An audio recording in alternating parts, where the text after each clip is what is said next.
apa?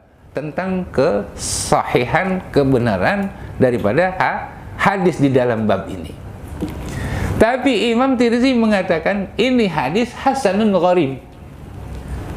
Gharib dari sisi riwayatnya, bukan dari sisi matannya. Kalau demikian, bahwa apa? Hadis ini tidak mencapai kepada derajat dhaif. Walaupun hadis itu ma'lul. Pendapat Imam Tirmizi.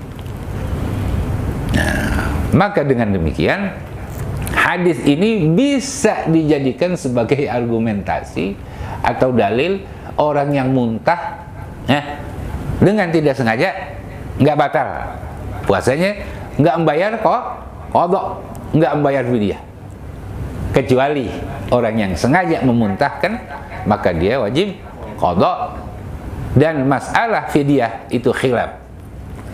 Ulama mayoritas mengatakan tidak wajib membayar fidyah. Itu arjah. Ya. Nah, sekarang apa? Imam Tirmizi nggak cukup untuk berpendapat dengan hadis ini dengan penilaian sendiri. Akan tetapi dia konsultasi kepada gurunya yang bernama siapa tadi? Muhammad ibn Ismail al-Bukhari. Wa qala Muhammadun. Itu artinya Imam Bukhari nih. Pendapat Imam Bukhari tentang siapa? Tentang hadis. Bagaimana pendapatnya Imam Bukhari? La arahu mahfuzan.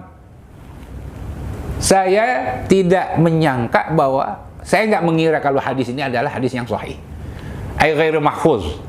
Berarti apa? Ghairu mahfuz. Kalau ghairu mahfuz berarti hadis ini dianggap tidak sahih kan? Ay la adhunnu al-haditha mahfuzan ay bima'na anna al-hadits ghairu mahfuzin indal Bukhari. Ini kelasnya Imam Bukhari yang mengatakan hadis ini tidak dianggap kuat, mahfuzin nggak kuat. Kalau nggak kuat dianggap lemah. Ai laisa biqawiyyin. Ya.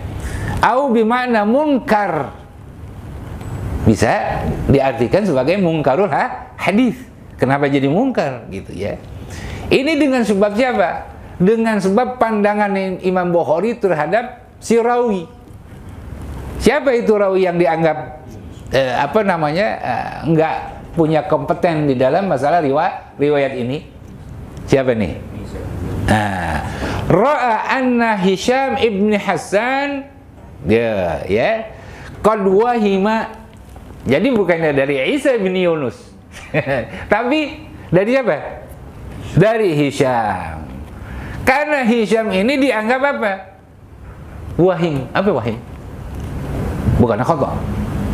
Sering banyak kesalahan, bukan ragu-ragu.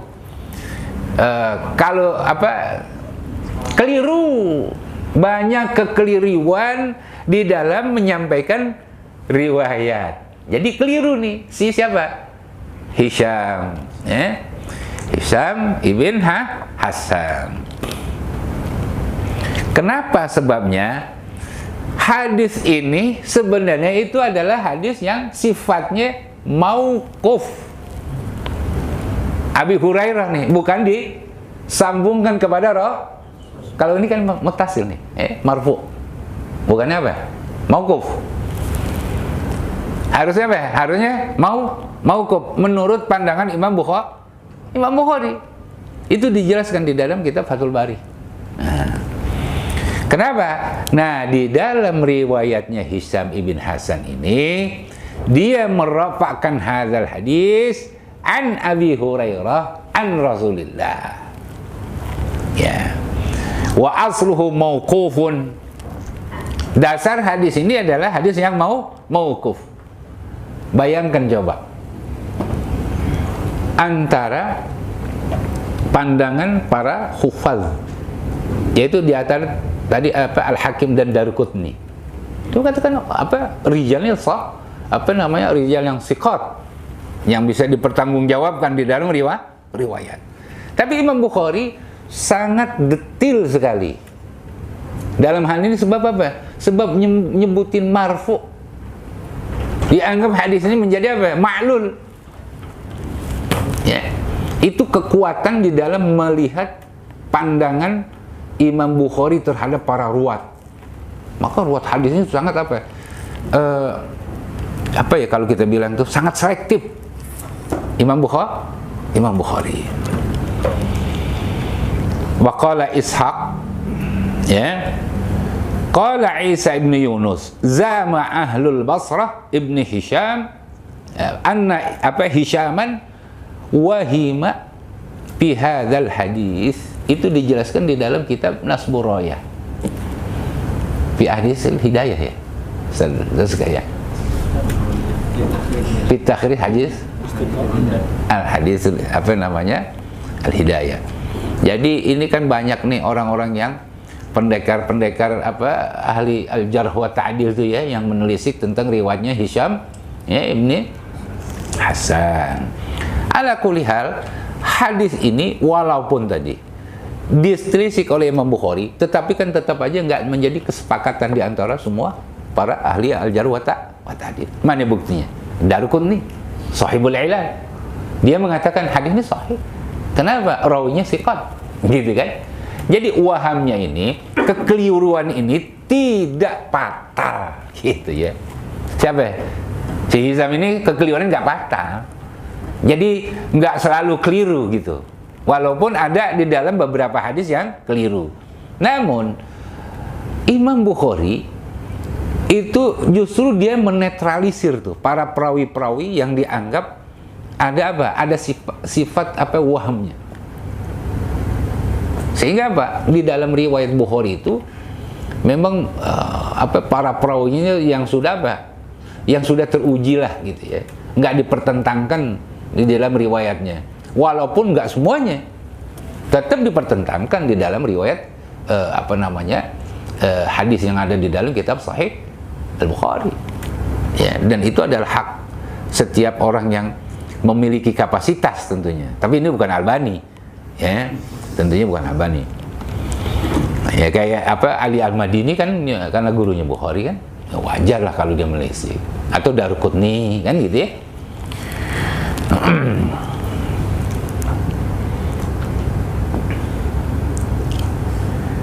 Nah, maka dari itu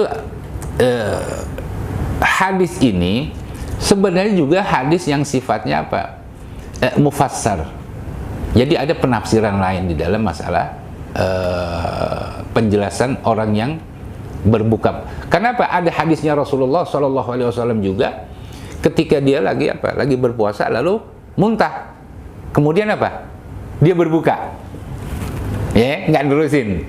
Ini kan bertentangan nih sama hadis ini. Tapi hadis yang kedua itu dijelaskan oleh Imam At-Tirmizi, qala Abu Isa wa qad ruwiya hadzal hadis min ghairi wajhin. Berarti rawinya ini nggak satu, bukan hanya siapa tadi? Isa bin Yunus dan dari Hisham bin Hasan. Ada rawi-rawi yang lain yang menyertai juga hadis Abu Hurairah nih lafaznya. Ya. Namun Imam At-Tirmizi menjelaskan wa qad ruwiya hadzal haditsu min ghairi wajhin.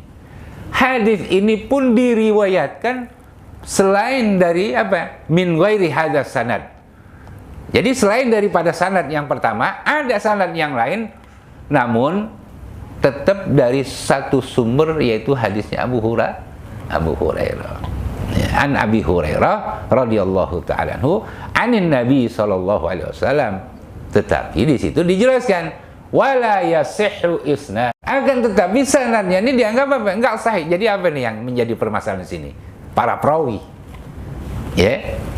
Makanya itulah saudara-saudara nih, begitu pentingnya kita ini melihat kepada satu konteks dalil hukum yang kita anggap itu sudah menjadi yang absolut, tapi ternyata hadis ini bermasalah.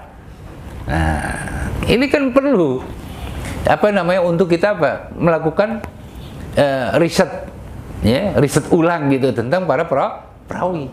Karena kalau apa adanya, sebab mazhab fuqaha dengan mazhab muhaddis ini karena banyak perbedaan.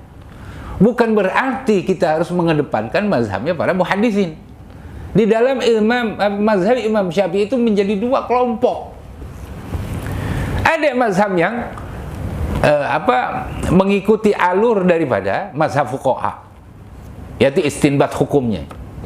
Ada juga yang melihat kepada konteks hadisnya. Jadi ada dua nih. Itu minal mutaqaddimin tentu. Yang ngikutin daripada dasar-dasar dan sumber daripada hadis. Seperti Imam Nawawi. Wah, dicoba kita lihat. Dia dua punya kemampuan. Ya. Dari manhaj fikihnya, oh luar biasa.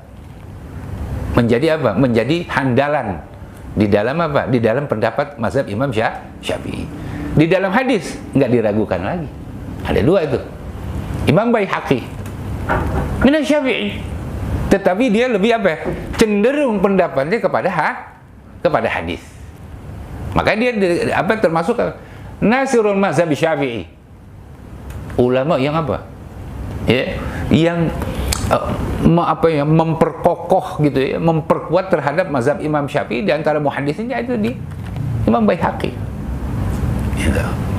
Nah, jadi kan ini perlu ada satu konsep di dalam kita memandang pendapat-pendapat di dalam mazhab itu juga bukan hanya pure kepada masalah-masalah yang konteksnya sekedar fikih saja, ya, pandangan fikihnya. Namun dari sisi pandangan hadis itu juga perlu. Jadi ada kombinasi nanti. Itu pengayaan untuk apa? Untuk kita mendapatkan yang namanya dalil. Ya. Jadi bukan hanya secara logika fikih, tetapi ada nas hadisnya yang menjadi landasan. Ya, jadi dasar hukum. Itu akan lebih hebat, lebih kuat, lebih hebat. Ya. Nah, disinilah kemampuan untuk kita lebih mengayakan ya pandangan-pandangan di dalam ilmu fikih dan hadis itu menjadi satu bagian. Jadi jangan sampai orang kan mana dalilnya? Oh, kok qala Imam Nawawi atau qala Imam Ar-Rafi'i. Itu kan pendapat di dalam mazhab kan? Bagaimana di dalam pendapat mazhab itu juga ada pengayaan hadisnya. Karena pendapat para a'imah itu nggak mungkin tidak melandasi daripada hadis. Jadi argumentasi hadis itu harus lebih kuat.